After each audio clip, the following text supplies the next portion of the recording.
Good afternoon, everybody. Welcome to the Unfiltered Race Fans Only podcast, not the Only Fans podcast. Uh, this is That's not episode it. 24 for us. I know we've made Well, it 24 and ain't been canceled yet. I think we've said we've been canceled at least 10 times, I would have thought, with some of the language, but we're going to break down our race this weekend at Kansas, the Cup race and the trucks. Uh, we're heading into the All-Star weekend and what is going to be called the month of Larson now, from the middle of here on out, pretty much from here on, because he's going to do the double. Hopefully, this time the weather will cooperate. We've got some lawsuit updates, potential tariff updates. If the announcement with China holds, maybe we'll get to order some cars again soon, and we'll go from there. So, this weekend we raced at Kansas, arguably one of the best tracks in the circuit, not just for this car, but in many recent years. Larson, it on paper or on TV, it looked like he dominated, which was far from anything from that. Uh, you know, but they did great in not, making mistakes. And so the race got a 58.5, I think is what I said. Yeah, 50 whatever, 58.5 in the good race poll, which is kind of shocking to me. But then you can go look at the comments, and there's lots of people because of last year's finish with the three wide and everything, where things were less chaotic, in my opinion, toward the front, but chaotic nonetheless. Definitely some good contenders. So we'll start at the beginning of the weekend, though. We'll wind back up to the trucks first. So the trucks well, ran, and can I yeah, go ahead. can I add on to our intro there? Yeah, It's not OnlyFans yet. That comes when we get canceled. We'll have to move to OnlyFans. that's true. Yeah. That's true. We're not there yet. Uh, I'm sure Chris is on board with me with this.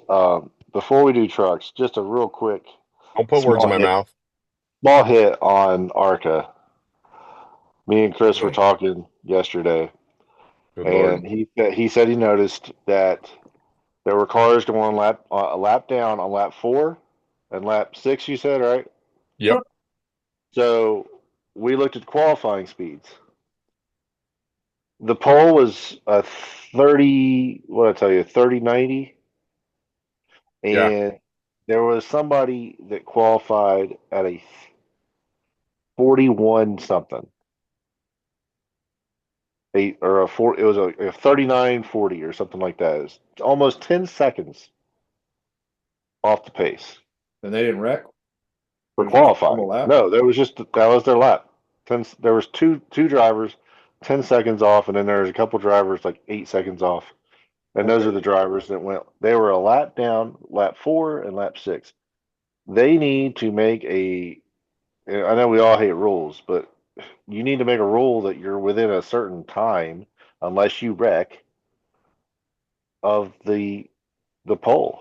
Yeah, I'm just really interested to see what the hell their minimum speed uh uh, uh That's what I was going to say. We is talked too. about the need for having better minimum speed and better driver qualifications to kind of control the unnecessary craziness in the races. Like But yeah, that's just ridiculous. So, I wanted to bring that up that somebody was able to race in well, this race no, you know what? being That 10 was seconds off the pole. 10 seconds. We're not on a road course here. We're on a mile and a half. so. Before we go to trucks, on that point with the ARCA stuff, Kyle Busch even said he has no intentions of letting Brexton run ARCA Right. because it's so bad. He's like, that's just a waste of money and time. So the fact that that's not even on his pipeline for his son should tell you that that series, which is owned by NASCAR, is trash. It used to be the Remax series and much better. Yeah. Well, there used to be a reason. There used to be a perfect reason why it was called the ABCs of NASCAR: ARCA, Busch, and Cup. Yep. And it wasn't because the trucks didn't exist. The ABCs were still around even when the trucks were around. You had to go through the ARCA, you had to go through Busch to get to fucking Cup. That was just the progression. Yep. Well, you didn't have to, but that was the Well, normal but deal. yeah, I mean to ultimately back then, that's what the sponsors wanted. Yep. It wasn't just Yeah, I can only name a couple drivers that went straight from trucks to Cup, and that being Kurt Busch and Kenny Irwin Jr. yep. Maybe Mike Skinner, but outside of that, there's Well, I nobody guess else. my question is that since we're on the topic of ARCA before we get into the trucks, who I genuinely would like to know who the hell still watches ARCA? What are you watching? I I Apparently, don't Chris I Perry. do. Other than I three cars that don't wreck, I mean, but on a serious like who watches it on a regular weekend rate? Like I love to watch racing, but it's so bad I don't even attempt to turn it on because I know it's gonna suck. Yeah, I I watch don't even I'll attempt watch it to if I'm anymore. at the track and they're showing it leading into like an event, but I wouldn't I wouldn't purposely turn on my TV no matter what racetrack they're at because I know that they're gonna run over each other. If there's an accident, they're gonna come barreling in there like, nope, didn't nobody told me. Just barreling in there and tearing shit up. So I don't even I'm in agreement with Kyle Busch. Like it's you should just get rid of ARCA in my opinion. Yeah. Well, I don't. I mean, I really don't agree with just getting rid of it. They just need to tighten. I mean, tighten the Tighten the shit up. road. I Yeah. mean, holy hell, dude. Because the sad part is, it was really only a 3-car race the entire race, but Brendan Butterbean Queen, Mhm. um, Lawless Allen, and Yep. William Sawalich. It was actually between those three was it was actually great racing. But other than that, it's a shit show. I mean, you can't take drivers that are that inexperienced and put them on a racetrack with another vehicle. I mean, we've already seen it once this year in the Xfinity race, and I think this Mhm. was part of the reason. It was a racing incident. We can everybody can talk shit all they want to and say what they want to. Catherine Legge has every right in the world to be on that racetrack, but some of the, in my opinion, one of the biggest things that led into that is I think his car placement, how offset he was. I don't think he saw her coming, but the closing rate. She was going so much fucking slower than they were. The closing rate's even worse in ARCA. When you're 9 seconds off, 9 to 10 seconds off what the leaders are running, and if you have the leaders do that, could you imagine what that impact would have been like if the fucking second place guy would have fucking nailed somebody that's going a lap down on fucking lap 4? That is a gigantic fucking closing rate. Yeah. I mean, that's a horrible fucking impact. Yeah, that's pretty crazy. But yeah, I wanted to bring that up before we got with trucks because that's just Well, like I said, I think the big point asinine. is the fact that when you got a two-time Cup Series champion, prior owner in the trucks and Xfinity, winner in all of them, champion and two of the three, championship owner in the third, and he says that his own son, who he's building to be a superstar, will not get in those cars. That tells you some problems with that Hmm. car. Yeah. Yeah. With the way they run it. Honestly, if you were going to keep ARCA, I mean, I think they ought to get rid of it. But if you're going to keep it around, you ought to give it to uh, you know, Dale Jr. Dale Jr. and them that run the car store. Let them sit on top of it and run it, and I think you'll get a better product. So, Yep, guaranteed.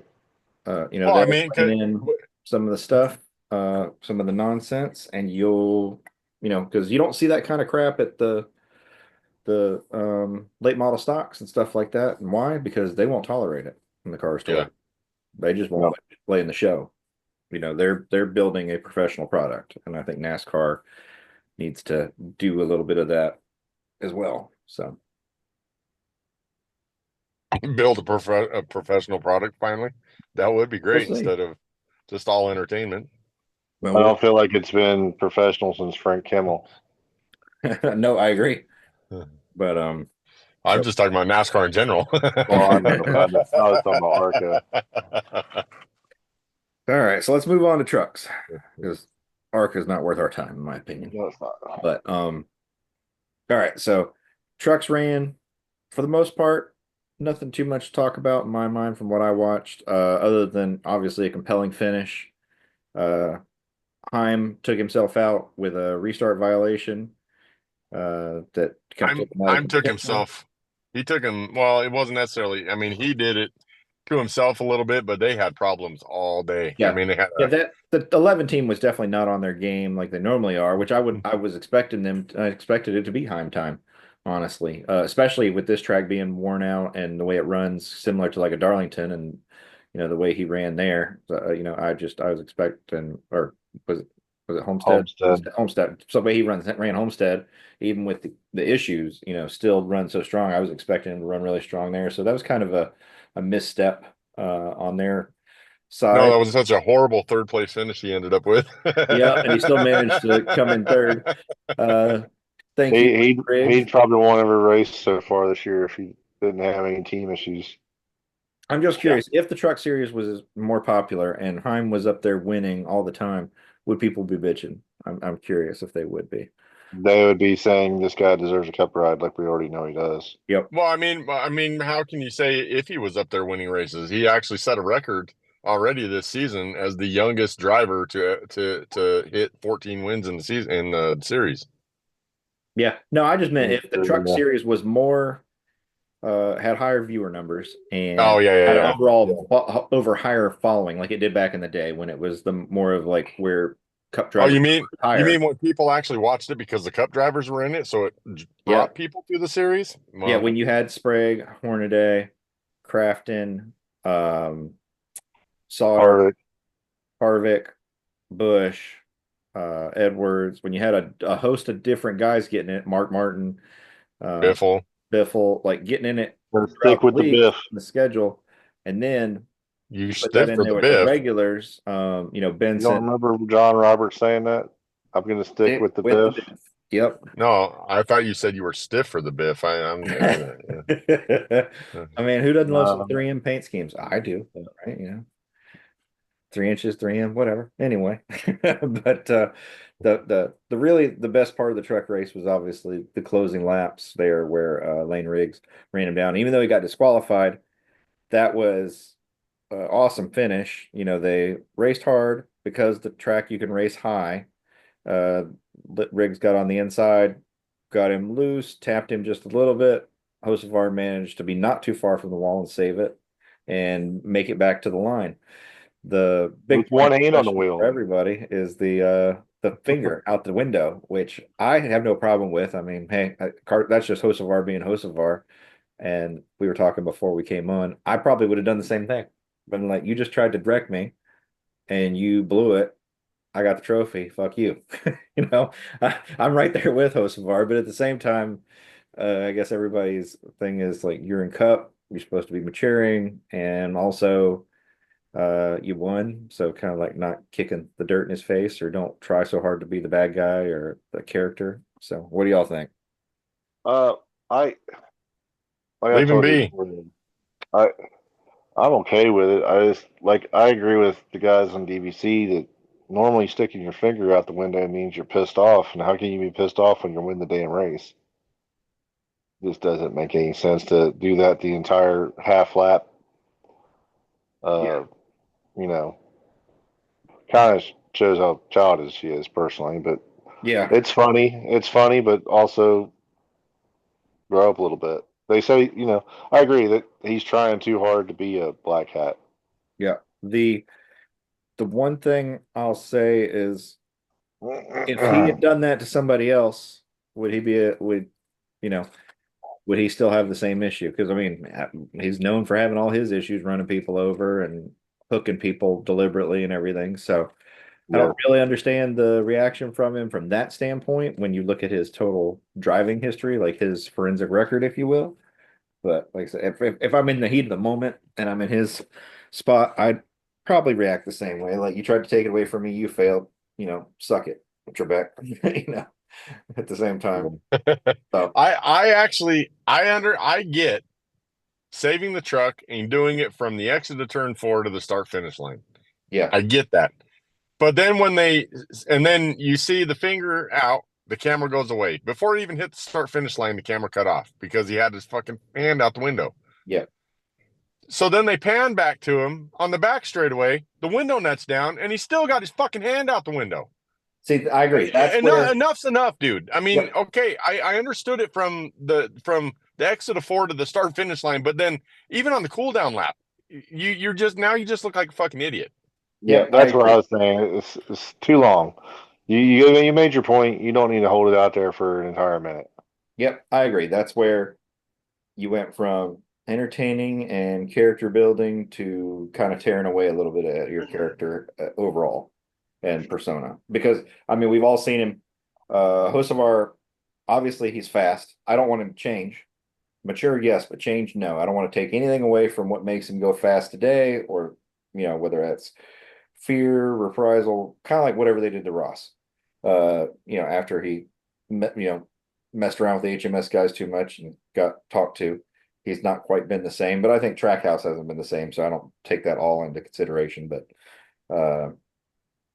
I don't want him to change. I think it's great that we have him as a personality. He's a great pit road reporter and a TV personality on the weekends when he interviews the Cup guys or the truck guys or the Xfinity guys on the weekends when he's not in them. So I don't want to lose that. But yeah, there's you're in a Cup ride.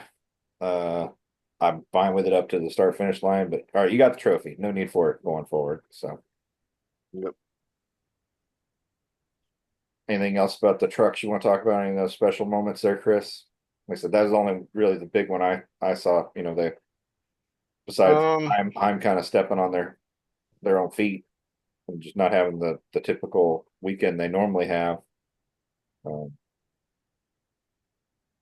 I mean, if you look, I mean, my honest opinion, an absolutely underwhelming performance for where you that '07 should have been for who was in the truck.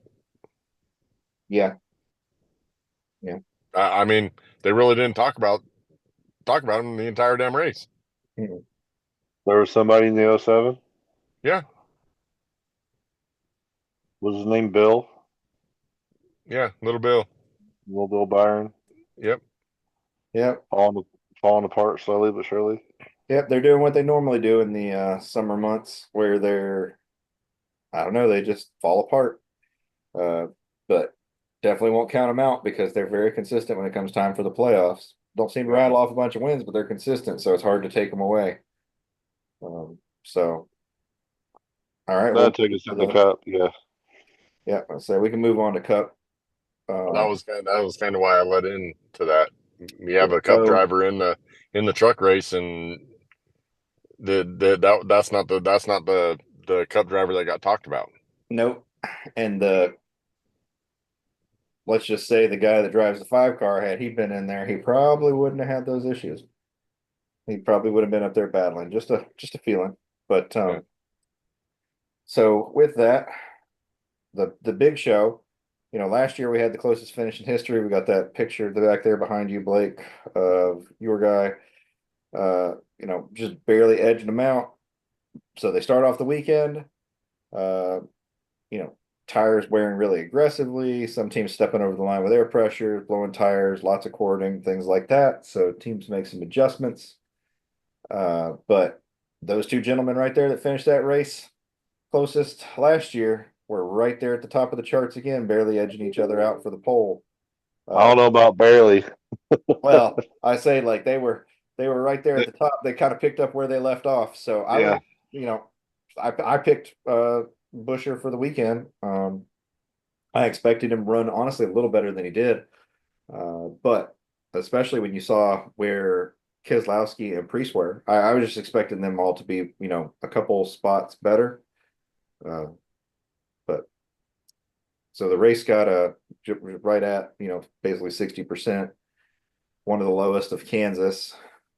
I kind of surprised by that because I think this is one of our best tracks, and I like the racing. The racing was good in my mind. I can see people's perspectives of, Larson stunk up the show, but I don't really think Larson had the best car. I don't think he thought he had the best car. What they did was they proved they are the best team and they can execute, and that when your competition is making mistakes, don't interrupt them. Yep. Did had their clutch problem, took themselves out of it. Brad Keselowski passed them, too aggressive on air pressures, blew a tire, took themselves out. each contender that came forward, Chase, pit problems, got behind. Each Well, contender potentially early could. on, early on, Byron cut a tire. Yep, Byron cut a tire. So everybody that He made, was running him down. So, yep. So everybody that was equal or better that took their shot missed because they self-inflicted wounds. So to me, it that's kind of goes to show you that they're all trying too hard yep, when the 5 team is just trying just hard enough. yep. They're Well, not pushing the issue. well, I'm still gonna throw it out there, and hopefully he listens. He wasn't able to make it to the show, but Larson went out there and basically put on what I would consider. I mean, that's a championship performance. You don't necessarily have the strongest car. Was proved probably by multiple cars, not even the strongest car on the track. Won both stages, won the race, Had had the the fastest fastest lap lap. of the race, maximized all the points, but everybody else, like our buddy Kevin, which isn't here, they all came out shooting blanks. Yep. Nicely done. Nicely done. Oh God. Yeah, I was impressed on the weekend. That was a championship level performance by them. It wasn't about just straight up domination and having the fastest car. It was about executing in every area. Managing his tires. He was pushing them to the edge, but not overstepping the edge because they were courting all race long. He never wrecked the car, even though it was on a knife's edge. Several guys did, pushed it too hard and stepped out, took themselves out in the race, or took themselves out in practice, hurt themselves, set themselves back. When he did get behind, he didn't push the issue. He brought it back to him step by step. And there was a comment they made on Sirius XM, but Jeff Gordon mentioned in the offseason that basically they were going to go back to kind of the discussion they had in 2021 with Larson when he initially won the championship, which was most of the time Larson's greatest strength is also his greatest weakness, that he has the capability to drive over the limit more than most people. And most of the time it works out. He makes moves that most people wouldn't do. So he'll drive, if the limit is 100, he'll do 110% all the time. And that bit him a lot at Ganassi. Gordon basically said that during the preseason, they went back and said, okay, let's dial it back a little bit. So on a day where we could get third and we don't have a winning car, let's get third instead of pushing it and we wreck the car. Yeah. And kind of get back to that consistency we had in 2021, where we won 10 races, probably could have won 15 to 16 and had the best average finish, led just a massive ton of laps. And that seems to be working. You don't see him make the same mistakes other than, I just, I mean, we might as well touch on it now. In 6 races, Larson's had several DNFs, and yet he's managed to take the point lead and make up over 100 points. That is an ass whooping right there. Yeah. If I've managed to take and make up and spot you races where I wrecked out and finished last, like at Darlington. Yeah, after Darlington, he was 67 points out, I believe, sixth in points, and Yep. now he's the point leader plus 34. It's Yep. insane. That is just over 100 points that he's made up. You have Darlington, and then he goes wins Bristol, Talladega finishes second. He goes and finishes fourth at Texas, and then he wins Kansas. In 5 races, he's went from sixth to the point lead, and not just a small point lead either. Yep. He's doing himself favors too, because you look at Kansas, he won both stages. You look at Yeah, Talladega, he won On a one of the stage. stages. Yep. I shit, I don't, he I won all think the he got, stages at Bristol. yeah, won all the stages at Bristol. Where did he? I don't. He finished He, fourth at the second stage at Talladega. no, but what did he do at Texas? He won one stage, I think. Yep. And Yep. so, I Messed up, mean, messed up the that's overall huge. execution for the win, but they were definitely there, had an opportunity again. But if But the though, but competition, yeah, go ahead. that goes back to my comment earlier. Though that these are championship days, and I'm not saying because he went out and dominated the race. There was a lot that went into him being able to dominate that race with a not a nowhere near dominant car. but Yeah. they Yeah, I still mean, found a way to dominate. But like I It- said, going back to Talladega, a first and a fourth in the stages are huge for him, especially at a track like Talladega. And then to be able to finish that race is, I mean, Actually ended up being first and third with the Logano yeah, DQ. DQ. yeah, First, third, and then finished second because of the 60 DQ. yep. So Well, yeah, I mean, it's insane what he's been able to do in just a matter of 5 races. and you look at what's coming up next. So let's dismiss North Wilkesboro because there's no points paid there. Coke 600. There's 4 stages out there for points. Okay, so there's potentially 40 plus the win. Well, he'll have to start last. Well, he'll have to start last. But if his car's as good as it was last year, and Justin Allgaier was just quietly up there in the teens before we had the rain that ultimately ended the race, and they come back even stronger. So we're going to the Coke 600. He's won there, another mile and a half, super strong. We're going to Yeah. Nashville. Haven't won there yet, but won't be surprised if he does. We're going to He Michigan. won the first year there. Did he win the first year in Nashville? You know what? You're right. Yep. Okay, so he's won at Charlotte. He's won at Nashville. He's won at Michigan multiple times. So the next 3 points paying races, he's got trophies at every single one of them. Isn't Sonoma right after that? Yep. No, that's Mexico. Then Pocono. Well, it's a road course. And yeah. So, but I mean, He's good at road courses. and he's a good road racer. So I mean, the next 3, I could see him winning all 3 of those, or 2 out of 3, or 1 out of 3. But if he doesn't win, he's as long as he doesn't take himself out, he's going to collect a lot of points. So something I saw. How many races do we have? And he's only got 3 finishes outside of the top 5. And they were all 3 DNFs. No, he's only got 1 DNF. Is he? Yeah, he finished 33rd at Coda or something like He's that. got 1 with the DNF, fastest lap. but we've And then run. he Oh, yeah, finished yeah, bad at yeah. Daytona He's got because he was 3 involved outside in the a wreck. top 10, 4 outside the top 5. So he's won 3 out of 12. So he's won 25% of the races so far. Just like Bell. So Bell and him have 25% of the win apiece. 50% of the wins, yeah. Well, 25 apiece. So 50 total. In terms of laps led, he's 817 and 8 stage wins compared to, He's got a 7-point lead on the bonus points, yeah. playoff points. Everybody else, his closest competitor is his own teammate at 386, then Denny at 318. Nobody But else in the same Denny zip is code for dropping like a laps rock led. to the points. Yeah. Nobody's in the same zip code as laps led. They're not in the same zip code as stage wins. I mean, he's You know what? piling up points. You know what's friggin' crazy though? Did either of you catch the comment that Denny made, or the stat that Denny threw out there? Which one? Yeah, he put out quite a few. Larson has 23 stage points right now? Mm-hmm. He He has 23 bonus. He has playoff points. 23 playoff points. 23 playoff points. That's what I meant. 23 playoff points. He had 30 in 2021. Right. And we've still got He's already at 23. and we've still got 14 races to go. Yeah, Yeah, BBC brought that up too. They're like, he's gonna that's blow it away if he keeps going. insane. That is freaking insane. So Yeah, I he's didn't catch shaping it up on another- BBC. That's before you add the 15 points if he wins the regular season championship. Mhm. Yep. So he's Yep. shaping up for another 2021 year if everything continues as is.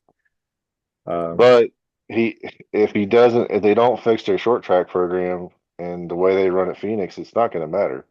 No, you're not wrong. But yeah, it's interesting so far to see just how well he's doing. So we can talk about the rest of the racing as a whole. Like I enjoyed the racing throughout the field there. Everybody could run different lines, different lanes. The people I expected to be good were good. Bowman ran well. Barry ran well. Elliott ran well. Yep. The people that I expected to run well did. Some of them stepped on their toes, but I mean, I yeah. need to talk about somebody that's stepping on their toes. Colleague Yep. running 70 laps on a set of tires, goes 2 laps down with the 10 car, We gave them props. Was it Yeah, I last don't know week or a what they couple were weeks thinking there. ago? The moment you went a lap down, just put the damn car. You, even before, like when you knew you were going to get lapped down, go ahead and pit so you can get the speed back under you. I mean, their tires were so corded. Mhm. They're lucky they didn't wreck the car. I just think that was a really stupid play. Yeah, and it's not needed. We're not that into that desperation yet. Like they've had the speed. That's just it. Colleague has had speed. So, yes, Ty Dillon's 30th and AJ's dropped to 25th, but at one point, and he's dropped like a rock. That's the crazy part. At one point, AJ would not too many races ago, he was up inside the top 16 on points. And Well, you had the engine failure at lap yeah, 10. how close everybody is, it's not out of the realm of possibility to get back up there in the next 14 races and get your way in. Um, the big ones that are quietly climbing their way up there, they're not doing anything flashy, just they're Cindric has gotten his way back in even with that 50-point penalty. Chase Briscoe has crawled his way back up in there from an awful start to start the year. Yeah, Ryan but Cindric Preece, didn't be a win anyway. yeah, well, but the fact that he's already up there just means he's not knocking anybody out. He was going to be there either way, so somebody's Right. already I up got there. you. Barry's one spot outside, so right now technically Priest would be out because Barry would slot in. So Priest is just on the bubble of getting in. So there's some people that have fallen way out that were in, and some guys that were out by a good margin due to points, penalties, bad performances that have quietly ground up those points, just like Larson did to get the lead back and climb their way back into contention. Um, when you look at it, comparing where they're at, then they're really not that far back. To make their way in, Ricky Stenhouse is 258 points. They're 13 points apart for Kyle Busch to be in the same spot at Ricky Stenhouse. That's two stages. You could climb in. Like they're that close. So if you can't win, you need to be collecting those stage points as much as possible because it's going to be tight when we get to the cutoff. Yeah, as far as the domination of Larson during that race, there was only one car that passed him on track, and it was Brad Kay. And Yep. you kind of got to wonder, were they really jacking with the setup, and or was that just a low air pressure screw up, and they should have ran the low line for a couple laps before they, you know, Well, they got know going. they're in position they have to win. So to me, I'm attributing it to the air pressure thing because they had the same issue in practice. They adjusted back some of it, but maybe Well, the practice was a left rear. This is a right rear. no. I get it. I'm just saying maybe as the race went on, they thought they were getting better where than they were, and they got a little bit more aggressive from where they started the run because he was already up there in speed earlier in the race. And maybe they just went, well, not maybe, they obviously went too far. Uh, but they obviously have speed. So that's good because he's buried in the points. There's no way he's making it without it, without the speed. So, No, no, no way at all. um, but his other two cars in his organization are doing very well. So, and one's inside and one's just barely on the outside on his 1 year deal, Ryan Preece. And he's been, again, quietly clawing his points away, even with a disqualification. He's still right outside the door. If he doesn't have the disqualification, he's solidly in right there with Buescher. Yeah, yeah. Another thing, people keep praising the new five crew, Mhm. but I can't help but notice they came in after stage two and got beat off pit road by the nine. And then the next Brad K wrecks car. The next stop, the nine screws up. They don't get the lug falls off, and they have to put the jack underneath the car and jack it back up, put the lug back on. But on that very same stop, the 20 beat the five off pit road. So two stops in a row, the five give up the lead essentially. They got it back, but it kind of makes you wonder if that crew is as fast as they say they are, because you had the number one stall and you're losing spots on pit road. That's not a good look. Yeah. Well, the one thing, and I'm sorry, but I don't agree with this. I heard him talk about it during the broadcast. You want to go out and qualify on the pole for a reason, and that's to have that advantage. They've gotten rid of that advantage. So all of a sudden you're leaving pit stall one, and you used to only have to beat everybody for the longest time. And we all remember this growing up. It was always, you wanted that first pit stall to be the first one to get to that line. Yep. Drop You that always want to be there. obviously there. Drop the jack and go. Yeah, Now all you had to everybody do is else is release the already, clutch and yeah, everybody else is already coming down pit road at speed, and they're now beating you to the fucking timing line because they took that into pit road line away. Okay, all right. I You agree you with won the, moving it, but they moved it too far. yeah, They moved Yeah. it probably an entire car length or more. at least, yeah, at very And least. it maybe I would be okay with a half car length, but not a whole like that. Like you just said, you got to get going. Everybody else is already at speed, and You almost there now is you want the absolutely first pit stall, no not the first one off, but you want the first one in so you can get that momentum exactly. Yep. or Yeah. And you maintain know, it the whole Jimmy way. Johnson and Chad Canals did that for years. If Oh they yeah, didn't they always qualify used on to the take the pole, first they one in. always took the first stall. Always. Logano does that too a lot. Him and Paul Wolf, they take that first stall, or Blaney, one of them. Whoever qualifies better tends to take that. I just know I know times where Larson hasn't qualified on the pole at like Bristol, he'll take the or first or last stall on the backstretch so that you still got that, time to have the speed picked up. You got to have the rolling yeah. speed. So let's see here. The the big thing is, like, I was looking through the points and I just cannot believe Brad Keselowski. I mean, you can because it's been 12 races and over half of them are DNF, but he only has Yeah. 148 points compared And Larson is to 469. right. So he's only got 148 points. But let's talk about who's behind him here and who's hasn't had all the same DNFs and they're running that bad. Riley Herbst only has 151 points. Noah Oh my Gragson, gosh. 181 points. Uh, SVG, 138 points, 1 point difference. He's had two DNF or no, three DNFs to Brad's five. So Brad basically has only started half the races, and he's still running better than some of these guys. Cody Ware, the last of the last, only has 68 points. You've run 12 races and you only accumulated 68 points. That's insane. And if they would have done He's points for Corey averaging 3 points a Heim, race. Pretty much.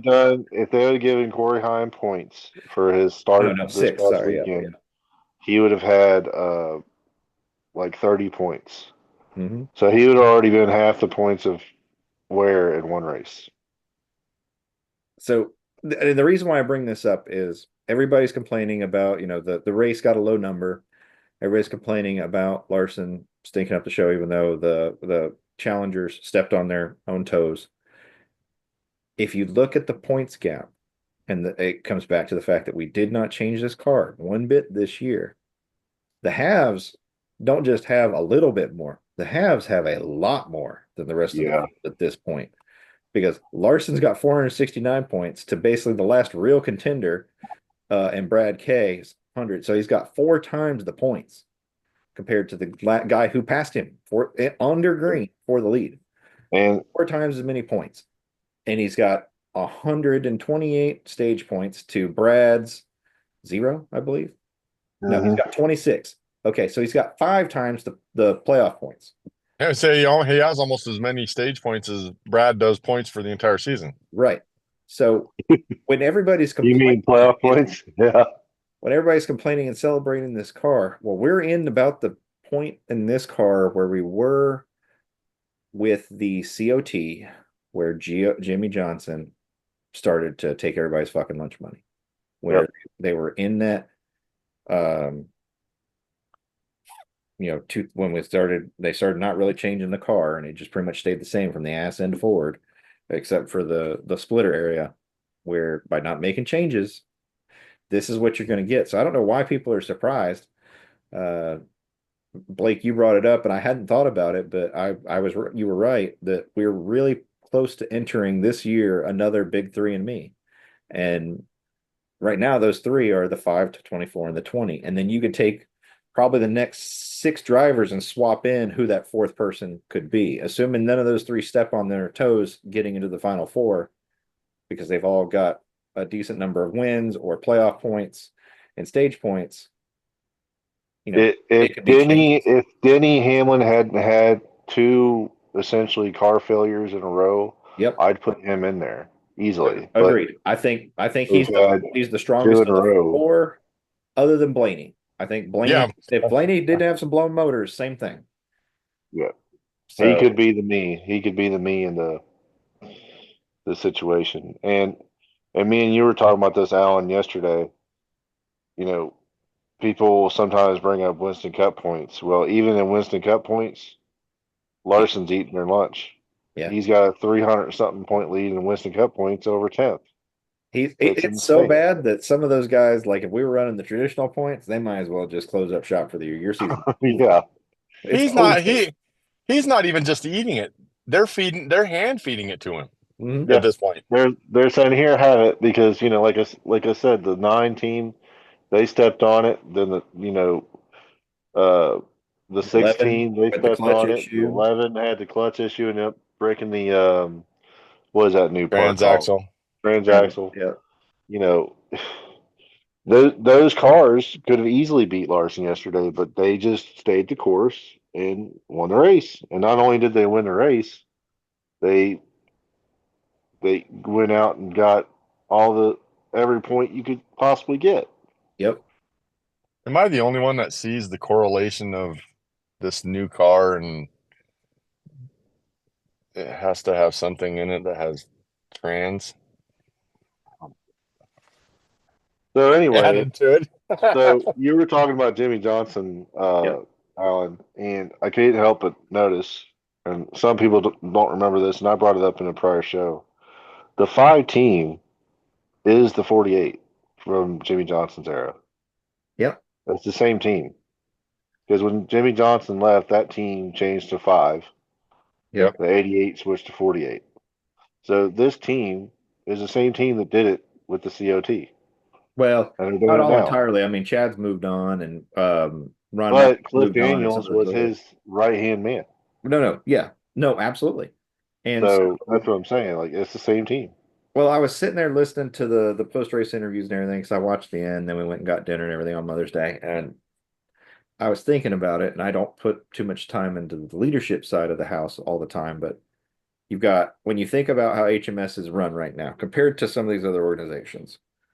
Um, Penske's got his own hierarchical order and JGR's got theirs, but when you look at who's running the competition for Rick, you've got a 7-time crew chief champion as your competition director.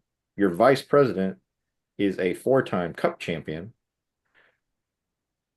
93 wins, most poles, shit ton of laps led, knows what it takes to win. Like you've got so much pedigree running your organization that, I mean, it's they're lucky that HMS doesn't win more, honestly. Yeah.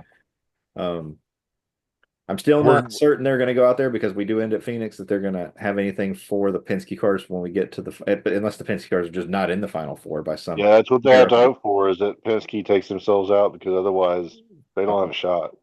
Yeah.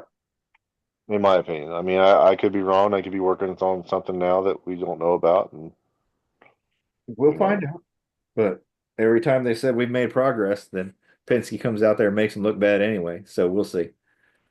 Um, but anything else So you want to talk about specifically with the Cup race besides like I was happy with the tire wear. I think that forced strategy. yeah, they're about 3 seconds, close to 3 seconds off the pace after a 40 lap run. I mean, that's pretty good fall off. Yeah. Only problem is you really couldn't pass, um, unless you just had a really good car. You had Kyle Busch that passed early, and then he couldn't get anywhere after he got to 13th, and so on and so forth. The only thing two things I've got is that like Larson's team obviously has fallen off of the long run stuff. Considering you look at Homestead compared to Kansas, two totally different endings because that car was falling like a rock the last 3 laps. He lost over a second in time to the 20.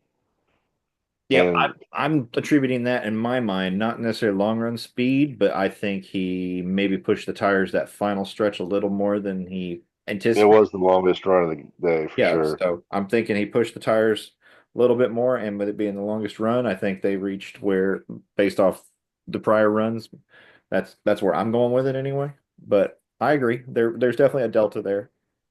I mean, well, and He, I was afraid of that going in when he took the pole because that right there shows you the all the speed, or at least the majority of the speed in that car is on the short run. Well, the one You're thing I'll say that I was happy about with his performance, winning or losing doesn't matter, is the fact that, I mean, it's good, but in terms of his performance through the weekend, we started the weekend with a tire that was cording. Everybody was having problems with it. Old Kyle Larson would have stepped over the edge, overdrove the car, not backed it down when he was in the 42 car, would have put that fucker in the wall, and his race would have been over. Current Kyle Larson, that since won a championship, basically being mentored by Jeff Gordon, um, on how to, finish races when you have a car that's capable of contending, and then kind of let what happens and come to you. Managed his equipment. He got to the edge, but he didn't step over it like some of the other guys. And that right there is the difference between being fast and a threat to win, but not win a championship, and winning a championship. yeah, So I like we talked about a minute ago, the number, depending on how the next 14 races go, he may have an automatic bye basically to the fourth round. uh, yeah. So I think the last thing I had for the race, and it's the first start for Corey Heim, Yeah, 13th place, and 13th very place impressive at a in racing racetrack. an R&D car essentially, and he used the top 2311 car. I mean, that's got to say something when you have a kid that races trucks beat Tyler Reddick at a Highline racetrack. Yeah, I think his performance showed you what several years of consistent time in the trucks would do for you. Yep. Similar to how Barry wasn't rushed up to Cup and now he's in a good car. Same thing. If you put me in a capable car and I've had time to get plenty of seat time, I can deliver. And I think you see the same thing kind of with Heim. He doesn't have the age, but he has the consistency of learning the feel. He wasn't rushed through the system, so he knows a feel he's looking for. And by knowing the feel, I think that gives you an advantage over the guys who are having to still search for the feel and don't know what a winning. And I say that from he's won every year in trucks and he's been successful each year. Where if Ty Gibbs ran one season of Xfinity, they put him in the 1854 car. You've got Hocevar moved up really quick, and sometimes he's really fast, sometimes he's missing it. By knowing what success looks like with that field, Eric Jones, Christopher Bell, Byron, Chase, and now Heim and Barry, like you get a more, I think you get a better return when you move them up because they are not completely shooting in the dark. The car is going to drive differently, but they know what it should feel like. Yeah. it. Heim was actually the guest on Stacking Pennies, and Okay. it was actually an awesome I interview. haven't gotten to that one And yet, but it's on my list. yeah, it talks a little bit about kind of what you were saying there, but he backs up kind of what we've talked about numerous times with the correlation of the way the truck drives compared to the cup car. And he said he goes he goes it's he said especially throttle response is a huge one. The throttle response is almost identical Oh in wow. the trucks compared to the cup cars. And he goes even as far even down to on throttle time. He goes, the trucks, we actually have a little more on throttle time because we actually have more laps that we can run wide open than the cup cars. But he said, Denny, or not Denny, LaJoy brought up the tires, and he goes, he goes, that's a big one. He goes, once you get to the point of uh he goes, once you're over the line, you're just over the line. There's no saving it at that point. He goes, you can take a truck, something happened. He goes, perfect example was me and Hocevar. He goes, he goes, I went back and I watched the truck race, and they talked about when I got on the outside of Hocevar and he got sideways, and that how amazing it was to watch his hands turn, basically had the wheel turned at me. He goes, you can have the wheel turned at 180 degrees in the opposite direction, but you have absolute control over that truck the whole time. He goes, cup car, you can't do that. No, once it breaks traction, it's gone. Yeah. Yeah. And he goes, and that's all because of the tires. Like we've been Yeah. saying for how many episodes now? Yeah. Yeah. Not even looking at it from the standpoint of my big thing is for the tires on these cars, looking at it from a preservation of just your drivers alone. Why would you not give them back a way to save these cars, to not wreck them, Well, that's to just not it. get If cost cutting and safety are your number 1 and 2 items, and competition like is and that, 3, and yeah, then why would you, if the cars are so on edge with the tire that if they break traction, they're automatically wadded up, wouldn't you want to give them inner liners and stuff? So we're spending less money on replacement parts and yeah, and I mean, and that and was the going to be the, safety issue of like Kurt Busch backing it in, yeah, Bowman hurting his that back. Like to your point, yeah, I'm in 100% agreement. I didn't think about it from that standpoint, but great point. that was going to be, yeah, that was going to be the ending of that sentence, is not only not even wrecking the race cars, but how many drivers have we seen fucking hurt now because of it? Yeah, I mean, it ended Kurt's career. yeah. And I mean, Could have ended, yeah, could have very easily could have ended Bowman's if he didn't get yep, the feel back and have the point. I think Bowman, had he not had the consistency and gotten that feel back last year, I think Bowman's searching for a ride. I'm not saying he couldn't still be searching for a ride, but I think the way in which he recovered saved his ride. yeah, Oh yeah, for sure. Because, I mean, and that's not, obviously Rick doesn't have anything against people that get hurt. He gave Junior plenty of time to try and recover, but at the end of the day, you got a top tier winning car and you need to put a top tier winning driver that can get the feel. And if the guy can't get the feel back, then I'm sorry, I got to put somebody in there who can. So, and Bowman was fast this weekend. He was fast at Texas too. But before his issues. So I'm excited to see where Fast at Homestead. Yep, fast at Homestead. He's climbed up 2 positions. He very well could, he's at 325 points. There's 20 points between him and Hamlin and Reddick continues to fall. Hamlin with his issues is why he dropped down so much, or otherwise he'd be still up there solidly in the top 5. But I think Bowman with the continued consistency, especially across the next 3 tracks that are all similar to these styles, Michigan, Nashville, the 600, and then he's a pretty good road racer too. He's going to continue to climb those points. And we're going back to the Chicago Street course before too long, where his last win came. So, yeah. One last Larson stat I wanted to point out. It was a Larry McNugget. We hadn't looked at it, but earlier in the week, I had, yesterday I had to call Blake and tell him just in case he didn't know.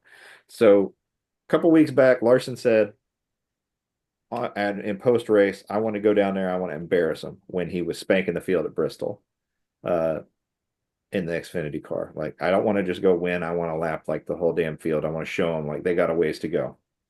To that point, he's only run 3 of 12 races.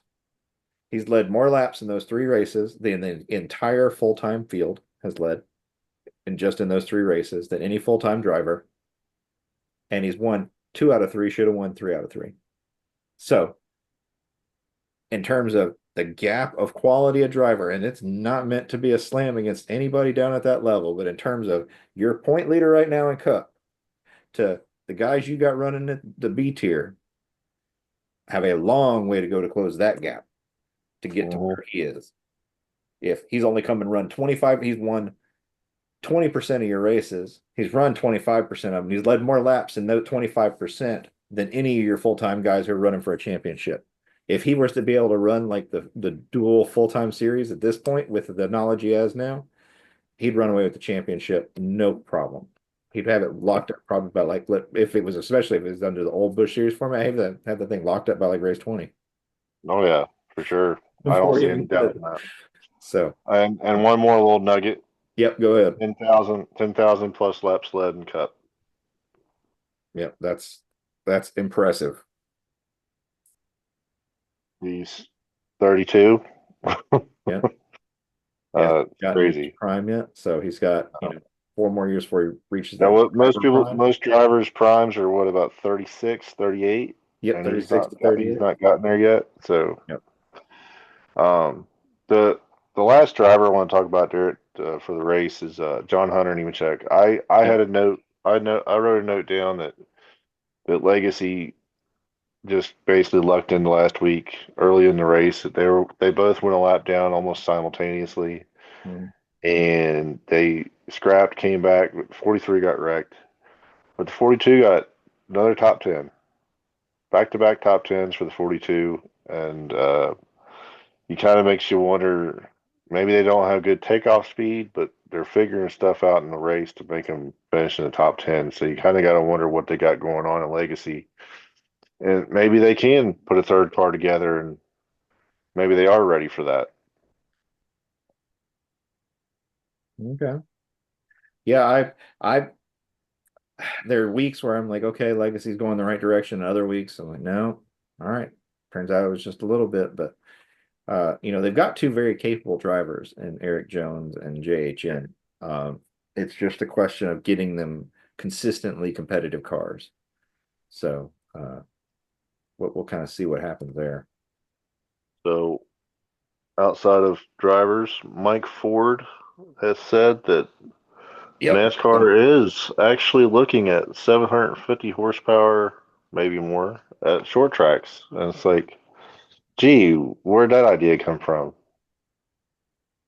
Maybe every damn driver in the field. Yeah, I'm glad they're open to it. I think I've heard, all right, so Bianchi said he doesn't think it'll do much, and their tear down and some others. I think it will do quite a bit at the short tracks. You don't need it at the 1.5 miles. I think you need more horsepower at the drafting because that'll give you that power when you pull out and you won't just drop like a rock. And I think we talked about this. You just need to cut the damn spoiler off. Yeah. But from the short track perspective, it'll give you more power to spin the tires. Spinning the tires is what creates passing and getting loose coming up out of the corner. Who can pass, who can wrap the corners better. So hopefully they do bring that back and next season. They're obviously not going to do it this season. I think 80 horsepower isn't enough personally. I think you're going to need more. I think 800 is the sweet spot personally, because 750 is only 80 more horsepower. You get to 800, you're talking 130 more horsepower. That's a lot more. So one of the things we've talked about at nauseum is the need for more horsepower, and I think the horsepower is only part of it. I think you can give them 1,000 horsepower, and it won't make much of a difference if you don't change the torque ratios and the transaxles. If you cannot actually truly if you can't put the power to the ground, then it doesn't matter how much I give you. And if they continue to limit it with the ratios on the transaxles and the torque limiters and stuff, then I think you lose any gain you would have from those. But in theory, more horsepower should fix the problem if you're not basically putting a shunt in there to block the horsepower gain. Yeah, that's what I was worried about with the shifting. That's where I've always been worried about. Even if we do get horsepower back, having I've worried about that a little bit. What's your worry? Just what Alan was talking about. Even if we went have from a 4-speed to a fifth 5-speed five to differential. a 5-speed differential, you fucking lose a lot of that torque. The way the torque is translated to wheel speed. Yep. So basically, I mean, you can get in the gas twice as hard, but it's not going to get you up off the corner any better because you're just not putting the wheels aren't spinning any faster. It's basically right now it's almost like they have traction control, even though they don't have traction control by the way they limit the torque to the rear differential.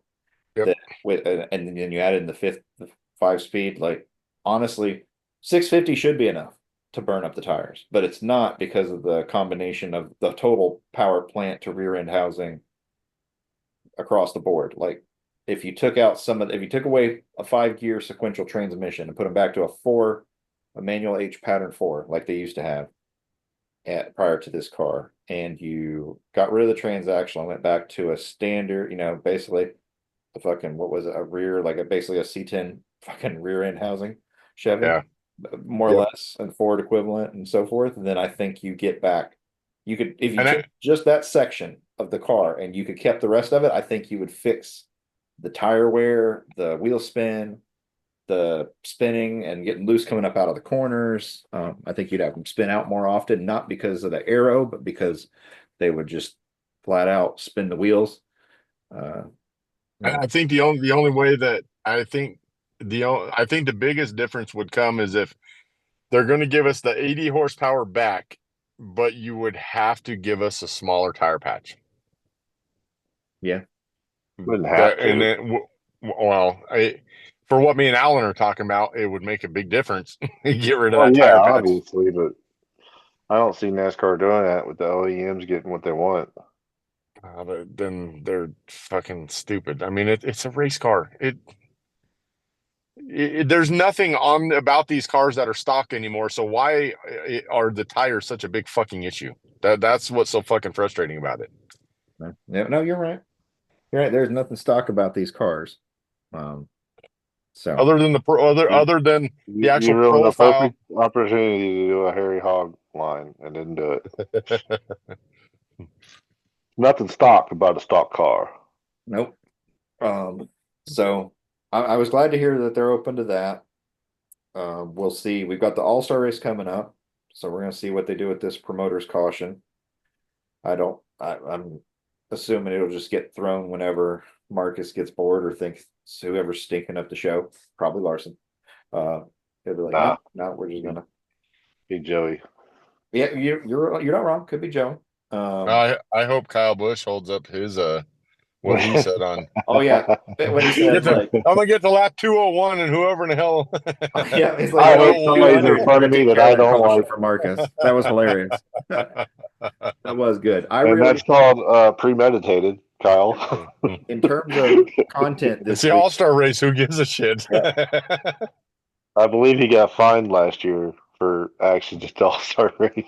Yeah. So in terms of and then Austin Dillon, he's like, well, we've seen what I'll do to win. So when he was that was funny too. That was hilarious. A good one too. So the RCR guys brought a lot of levity to this week's opening podcast. They were really good so far. So we'll see what DJD has in store for us. But I really enjoyed both of those. So if you guys haven't listened to those yet, out there, fans, make sure you listen to Actions Detrimental and DBC, because both of them, Austin Dillon was in rare form, and so was Kyle Busch with Denny Hamlin. Those were fantastic. If you haven't listened to those, thank you for listening to us first. Yep, we appreciate it. Our little baby podcast. We appreciate it. Absolutely. So the other big news item, a 3-judge panel. Essentially, they've got time to make their deliberations and everything, but NASCAR presented their case on why the team shouldn't be chartered right now while the lawsuit's going on. The teams attempted to present theirs, and their lawyers basically missed the field goal for the Super Bowl, if you will. They were basically asked, like, okay, let's just say, like, what do you want? And they couldn't answer. Either they're not ready to say out loud, or they honestly at this point don't know what the hell they want. But then they said they were open to to negotiations. And NASCAR's like, fine, we'll enter into mediation, but we're still not fucking rewriting the charter agreement. So I don't know what it is they think they're going to get. So based on this particular hearing, I didn't hear. I went back and I read the transcript first off. So if you haven't read it, I highly recommend you read it and not just the cliff notes because it is interesting from a legal proceeding standpoint. You know, the teams are trying to say NASCAR's monopoly, and NASCAR's saying, well, if the contract is so bad, why'd you sign it at all? Why did you not just, all right, we're not signing it, and then you go ahead and sue. In this case, the 3-judge panel came out and basically said, well, that very thing. Why are you guys suing but you also want to be chartered? If you don't believe the contract is fair, then you don't need to be chartered and you need to try your case in court and whatever happens, happens. And the injunction initially gave them, legging to retain their drivers and sponsors and et cetera. And I don't think they would lose everything right off the bat mid-season, but they could lose some partners at the end of the day. But the biggest thing, having read through the notes, I mean, I'm in agreement with Jordan Bianchi, who read through it as well. And after that particular meeting, it's gone back and forth. All right, NASCAR's got the upper hand, teams got the upper hand, NASCAR's got the upper hand. But if it comes out like these 3 judges did, NASCAR's sitting on all the cards, and the teams better come to the table, or they're going to end up with no fucking charters, and who knows what happens. So, I thought it was very interesting. If the teams lose, it's going to be a really bad look, in my opinion. Yeah. And Bad look for who? Just the sport in general, because Yeah. you're going to be losing Michael Jordan. Yeah, the longer we go, the worse this gets for everybody. I mean, at this point, there's no good. Like NASCAR, if we get all the way to where their people are in court and we have to subpoena people because the accusation the sport is making against the teams is the collusion. But the only way you can make that statement in court on the record is to have Roger Penske, Rick Hendrick, Richard Childress, those guys sit in the stands under oath and attest to what they said in their text messages and their phone calls and their closed door meetings. Yeah. None of that will be good for them. It won't be good for NASCAR. It can only make things more hostile between all of that. So I think NASCAR and the teams need to settle before we get to court. I don't know how they settle if NASCAR says there's no room to maneuver on the charter, though, because you got to do something to rewrite the agreement. You know how there's room to move, because the last second you signed this by midnight. That's how you know there's room. Yep. That was a bluff, and all but 2 teams fell for it. Yep. They were holding a 9 deuce, and they said all in, and all but 2 teams bit. All right, so you're playing poker. I just do basic like match games with my niece, and I lose at those. So I'm not following, but I get what you're saying. Yes, I've seen Casino Royale. I understand how this goes. You got a little blood coming from your eye. Yeah. NASCAR saw the writing and they got it. You got anything, Chris, on that? Well, I think the other part that Bianchi brought up, though, as to some of what was in the notes, is coming from the judges.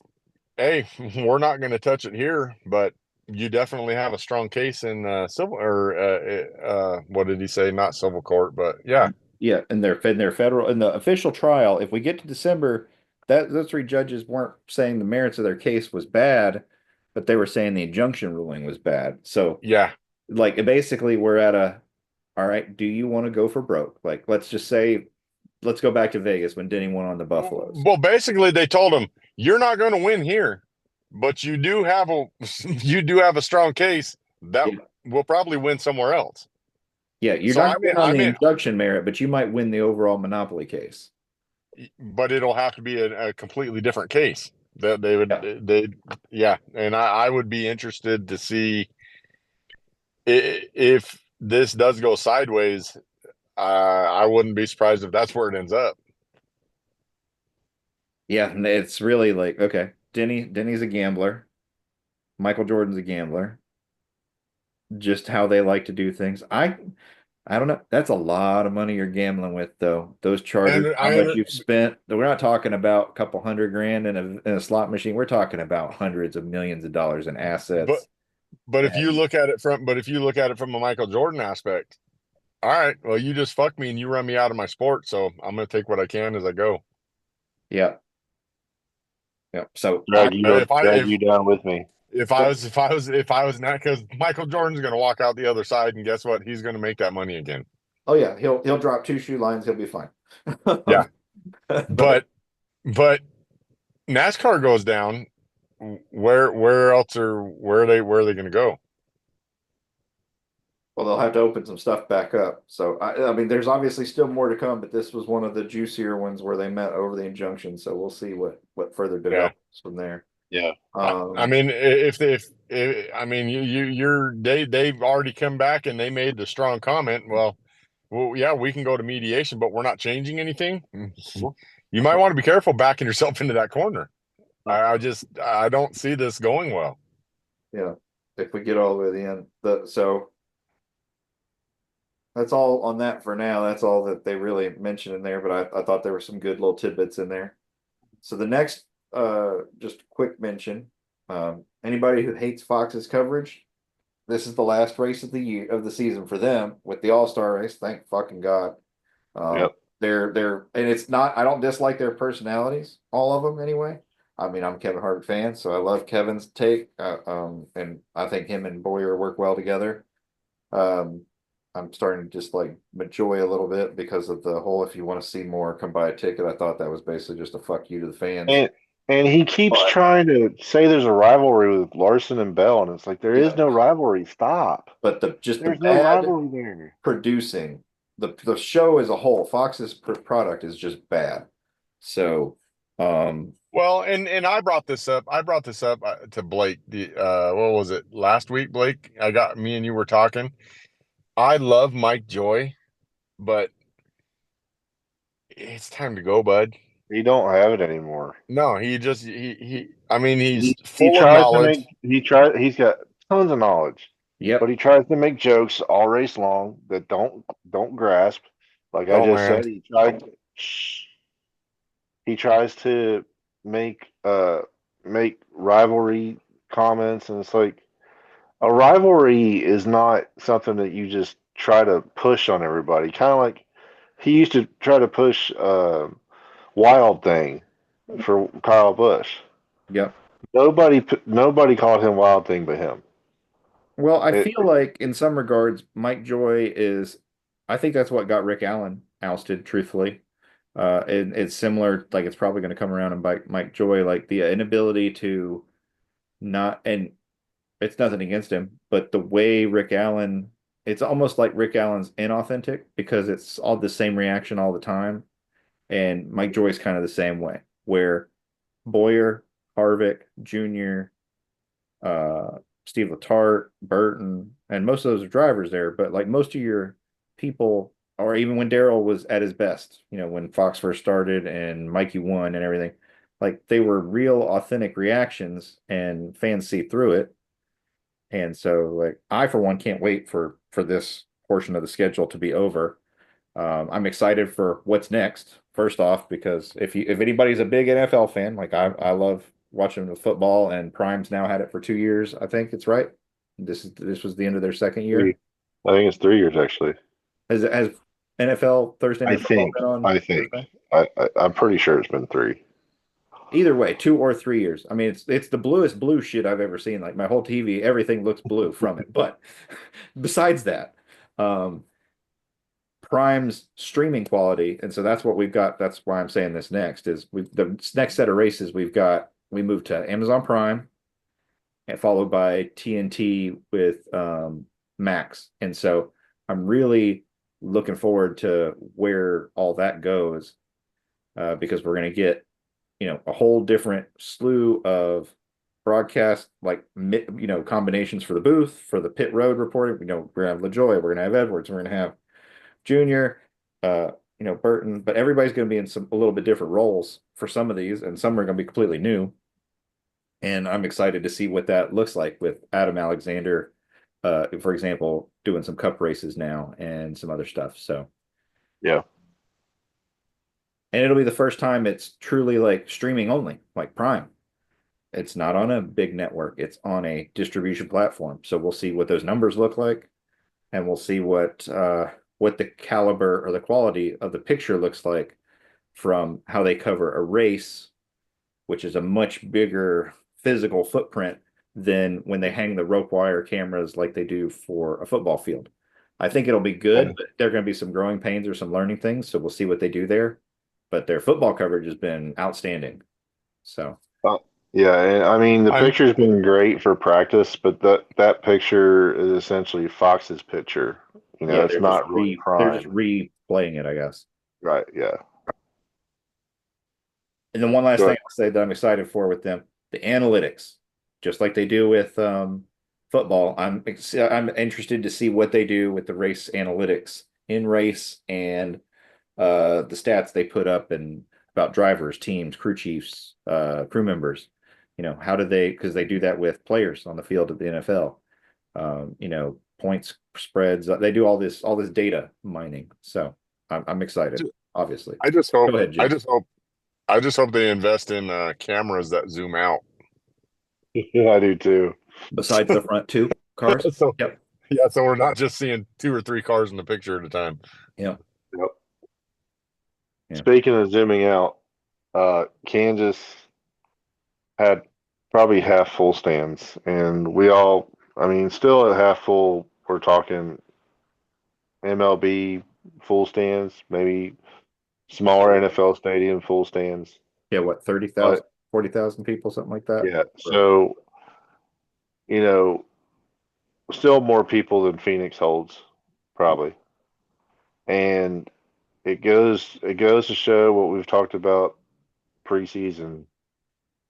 Texas showed up last week. Yep. They didn't That's fill it where I was up, going to go with this if you but didn't. they Go didn't ahead. fill it up, but they got one race and they showed out. Kansas needs to go to one. Everywhere needs to go to one. If you don't sell out, go to one, and you will because people will have to go. Who And said that on the podcast this week? Was that in DVC, teardown, or Yeah, I action? think it was Freddie. Yeah. One of the big three that started out this week yeah, with said, DB. I agree. I think it was DVC, but they said what you and I have been talking about when we made our fantasy schedules, and you can only go to certain places one time, and that there should only be certain places we go twice. Everywhere else should get one date. It would give you a much more diverse schedule, much more diverse points, probable spread in terms of, you know, a better display of discipline, and it'd be good for the health of the tracks across the country. So, um, Hmm. but yeah, you know, they suffer. I think, yeah, on DBC, Austin Dillon said that same thing. That's where it was. You're right. Austin Dillon said he was in favor of only going to certain places one time, and that he thinks Kansas suffers from two race fatigue by having two races. It's a great track, no question. Like, I wish you could take Kansas and put it in a bunch of other places and just call it somewhere else. Like, let's call it, you know, They North do. It's Dakota called Speedway. Chicagoland. It's called Kentucky. Shut it. That's It's common called. sense. I don't want to hear it. Oh, I'm sorry. I'll shut up now. Hey, so I want to bring These this are up though not the because racetracks you're looking for, Blake. These are not the racetracks you're looking for. before I run out of time here, Yeah. just on part of that conversation, where that Austin Dillon was talking about that, and they were. My big thing is okay. So if that's the case, then, and you want to go to just one, we're going to go to tracks once, but they got to talking a little bit about. Well, so no, this may have been Denny then because Denny's the one that hammers this. Where I came up with this thought. They were talking about going to the racetracks that they would go to if they didn't do a one race finale. Oh, yes. The championship rotation. Him and Kyle Busch talked about that. Yep. Him and Kyle Busch. So it was like the two conversations were running together there. My big thing is if you're going to do the rotation, Denny was like, no, you don't want a Daytona or anything in there. You don't want road courses in there. Well, hold on a minute. So why? Why would you not do a 4 race ending, have a short track, an intermediate, a speedway, and a road course? because you have 6 fucking speedway races now. You have 6 fucking road courses now. Why wouldn't you run one of each track to decide the champion? Yep. And Kyle Busch made that point, having not won several of those races in those categories where he's had terrible fucking luck, and he has no reason to advocate for that other than if it makes up 1/quarter of your schedule, it should be representative of your champion. I do like that for at least for right now, the winner take all, that NASCAR was very clear in this championship rotation that a plate race will not be up for consideration in there. It's too wild. And that's a step too far. I don't agree with the drafting track being in it. I would be fine with a road course, short track, and a mile and a half, a 3 race round, but not. I don't think that super speedways belong in the playoffs at all. Regardless, right now we have one. I don't think we should have any. Well, the Daytona 500, in my opinion, is the only fucking race that should still exist on the schedule. Period. If we have to go to Daytona twice, and I get that it makes a great cutoff spot to get into the championship. If it were up to me, I would keep Daytona. I mean, its weather is great, but I would go one track north to Atlanta. I wouldn't go to Talladega. It's too wide, can't pass. But if we were going to redefine, and they're talking about this right now, so I think it's a great conversation topic. And we talked about it in little bits here before, but if you're going to redefine the schedule and redefine the playoffs, I liked E-Steps stuff we talked about preseason, where you have a one race entry, wild card entry, kind of like the All-Star qualifier, the last chance race, basically. You have to get in, there's 12 spots, or let's say 10, and the last 2 get in from that, the 2 transfer from that one wild card race. After that, you do 2 rounds of 4. You do 4, you drop 6 guys. The next 6 guys move to the final 4 races, and those final 4 races, you get 1 from every discipline. Like we'd have a Kansas or a Homestead. We'd have Bristol. I don't know if you picked up what Denny was saying, but Denny said he would like the playoffs to be down to 12 cars. Yes. And do 3 races, cut 3. 3 races, cut 3. 3 races, cut 3, and then 3 race, or would be 4. No. Basically, you'd come down to a 4 race or 3 or 4 race thing with 3 or 4 drivers. Yeah. I'll 12, 12. See you, buddy. See you, buddy. Thank you, guys. 12 is fine for Cup. 16 is too many. Yeah. Well, so everybody's been talking about, because it's a discussion topic behind the scenes, and they haven't gotten into what all they're talking about doing yet, other than we're going to start rotating. That's the first thing they've brought out of this new redesign of the playoffs, is we're going to rotate this race. But like Dale Jr.'s idea was awful. Like, it just starts at Daytona. It already starts at Daytona. What the fuck are you talking about? Like, nothing's changed. Like, his playoff proposal made 0 sense from DJD last week. In my mind, like, I was trying to follow along. Like, this doesn't make any fucking sense. We already do that now. So if you want to run regular points but have eliminations, that's fine. But every race already matters to some extent as it is. So I wasn't really tracking what he was trying to convey there. It just, as you know, it didn't make. I think he was just trying to convey the old point style. Yeah, he was just trying to find a different way to convey the old point style.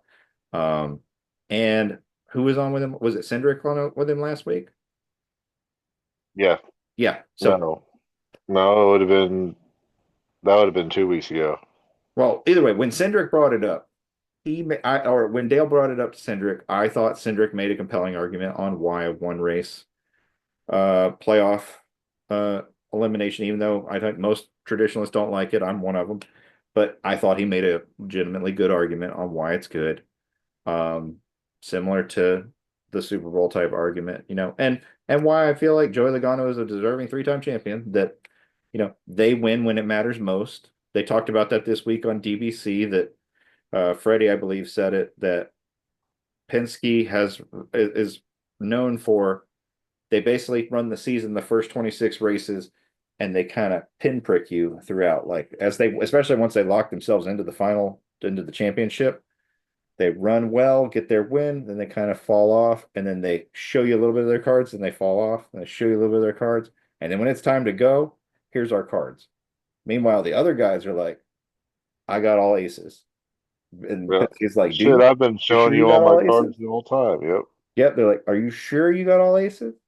Because I got Here's some jokers ours. over here, and you're like, I didn't know jokers were in this deck. Yeah, I got a whole Yeah. handful of jokers, bitch. I win.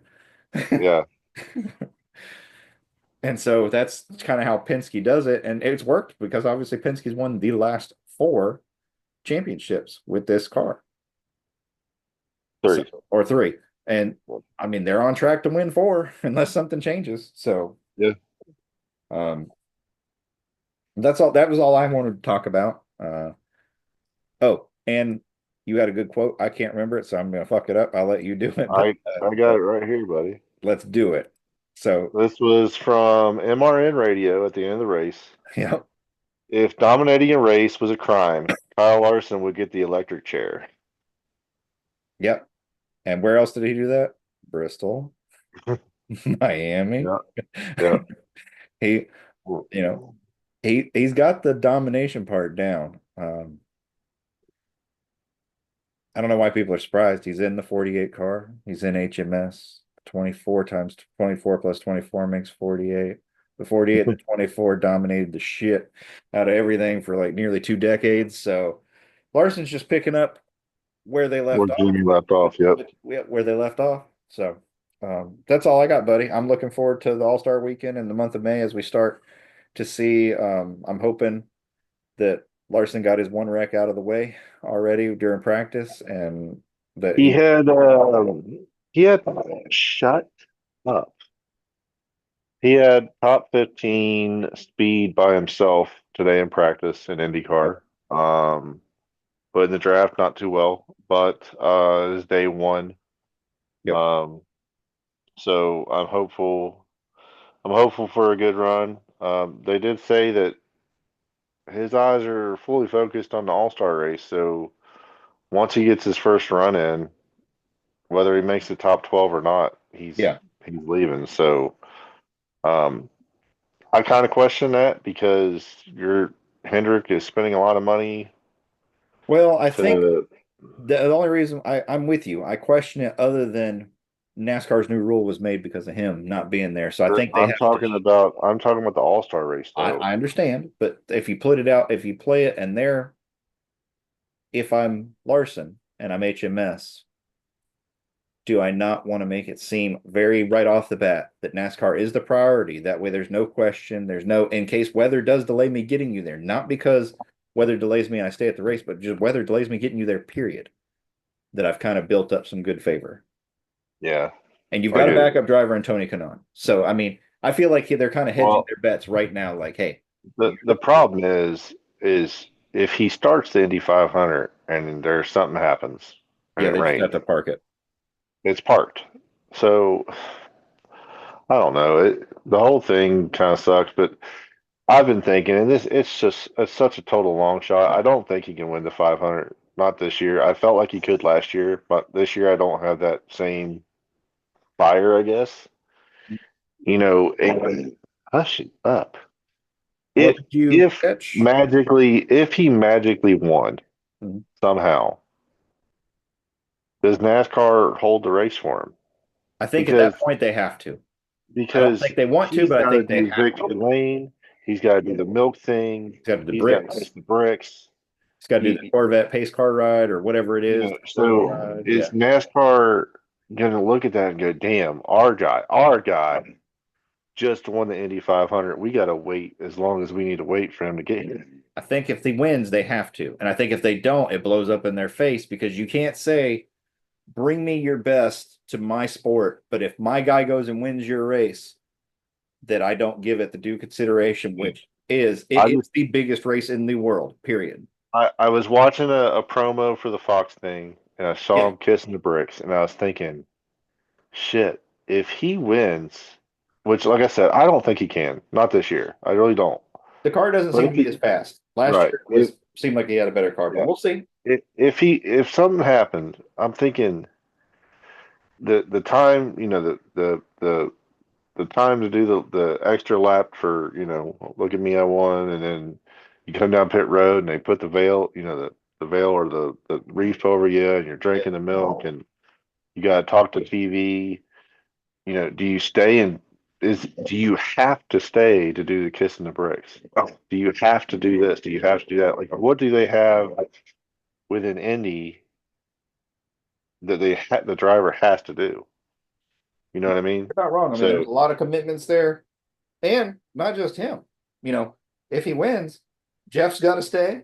Mr. H has got to stay. Like all the team people that go from HMS proper have to stay too. Well, they're also needed back at Charlotte as well. So yeah, I'm sure they've got a plan, and Chad talked about that. But I mean, I agree. If for some reason he's able to win and pull it off, which from an experience standpoint, I think he's got a better shot. But you're still talking about Hello and you know and Newgarden and like the people you're going to have to beat. It's going to be that's a big hill, and he was closer last year, I think, than is this year so far. yeah.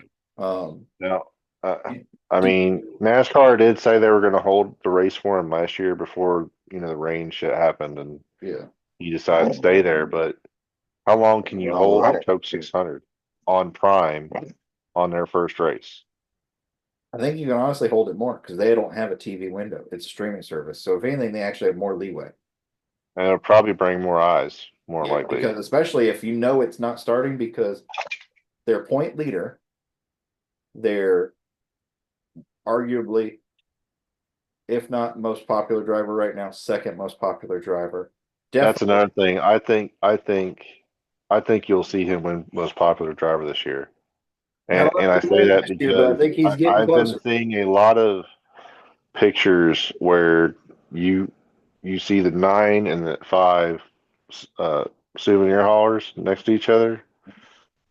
The 9 has crickets, and the 5 car has tons of people waiting to There buy were stuff.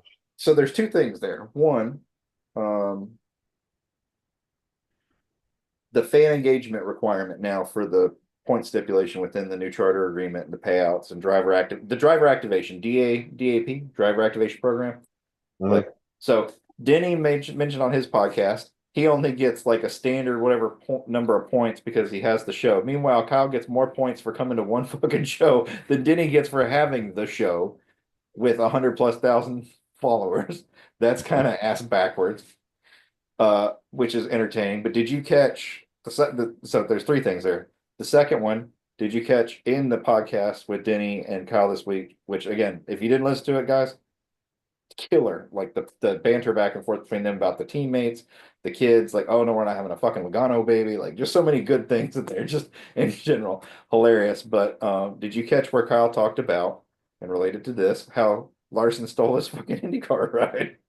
Yeah, I already knew about that. I mean I knew about it, but I thought he's like he stole it from me The twice. the one thing I didn't know about was Eminem's Chevy.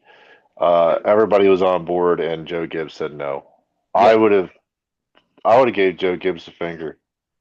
yeah. Well, I think this is where I think again, Kyle loves Joe, and I don't think Kyle would ever, at least from what I can tell, go out there and say anything bad about Joe. But I think a lot of those kind of things right there are why Kyle Busch is not at Joe Gibbs Racing. Hmm. And Joe Gibbs, I think, again, not knowing him whatsoever, but look at his changes. Bell can now run these other things. Why is that?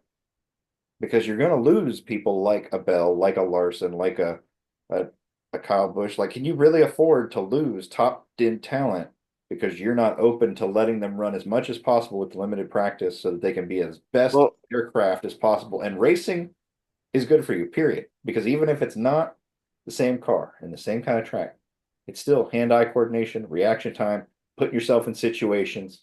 yep, And the more somebody else does it than somebody else, you will ultimately come out on top. You know, yep. where, you know, to the point of, all right, if I've done 1,000 laps simulation at a track and you've never done it, and we both show up, at some point, once I find the feel, I'm gonna smoke you more than likely because I've been around there so many times, even if it's not in a real car, I know what to do in certain situations where you don't have that experience to lean on at all. So it's kind of that same thing. Um, but the last thing, you're to your point about the most popular driver. I mean, we're friends with a lot of the same people that we used to collect with.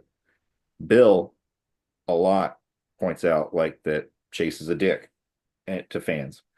I concur wholeheartedly. Like when I went to the Lionel event, he couldn't have cared less about being there with us. He was in a hurry to get out of there. He's made it widely known he doesn't give a damn about anything other than driving. He doesn't care about the fan engagement or anything. So Hood up, hope to see. hat down, Yep. face down. Yep. I hope to see Larson or Chastain or Zilich or Hocevar, any of them, who all of them which have more personality than Chase, actually out there and eventually becoming most popular driver. Because I think that it's a misrepresentation for the people for it to be Chase is the most popular driver, but he's like the most inaccessible unfan friendly driver by a country mile. And he has the personality that he exposes. Again, not saying he's a dud in person, but the persona he puts on for the fans is like a wet fucking towel. He didn't want to smile. He didn't want anything to do with us. And as soon as we got done, he busted right out of that building at Lionel and was gone.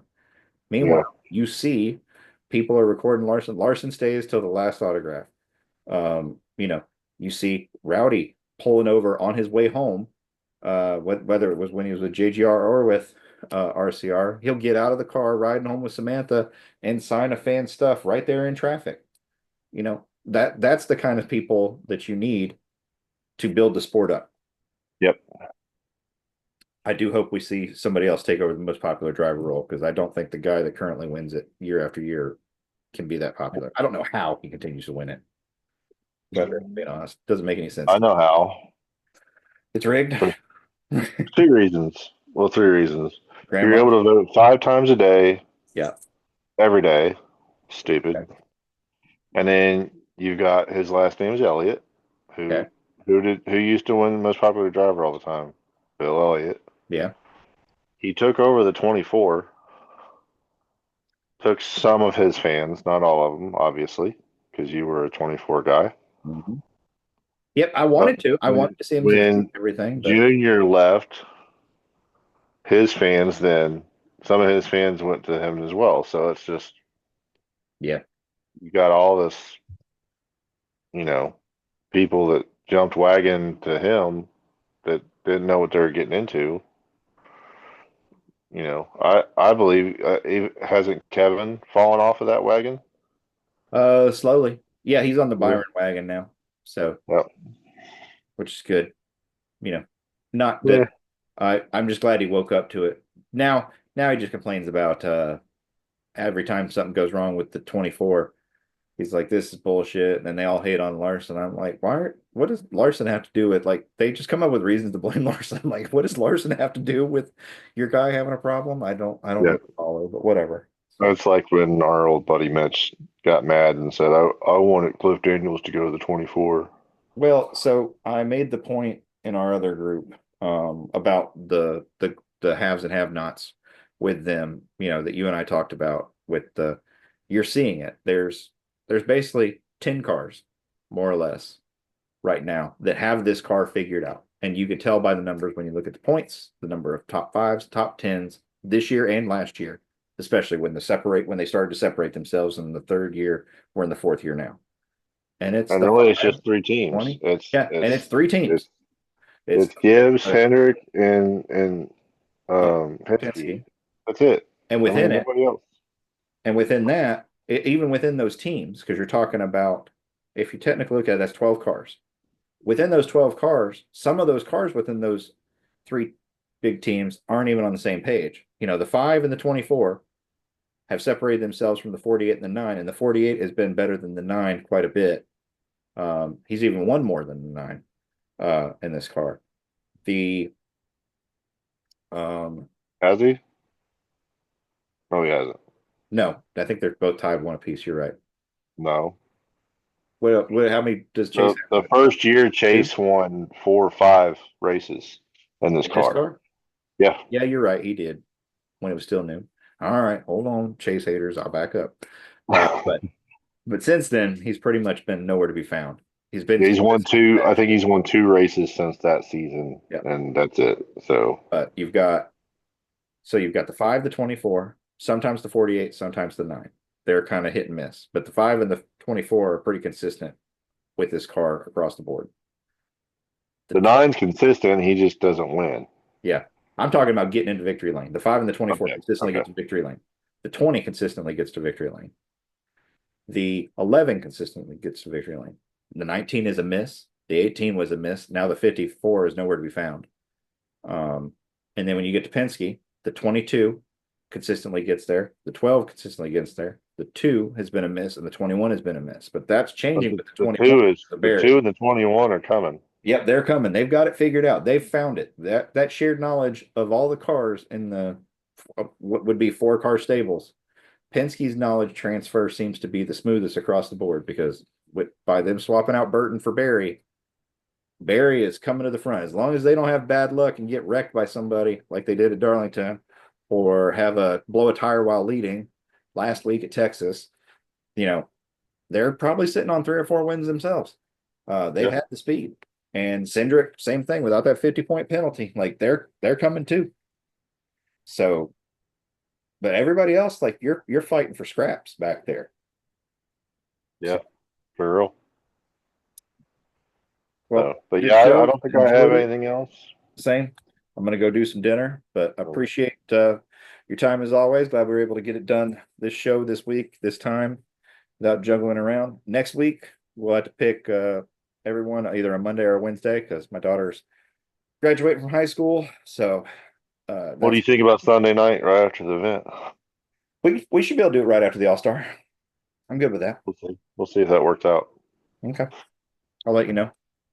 Right. All right. Have a good evening. Great show, Thanks for everybody. listening, everybody. As always, leave a comment if you got anything to say. Or just we talk too much, tell us that too.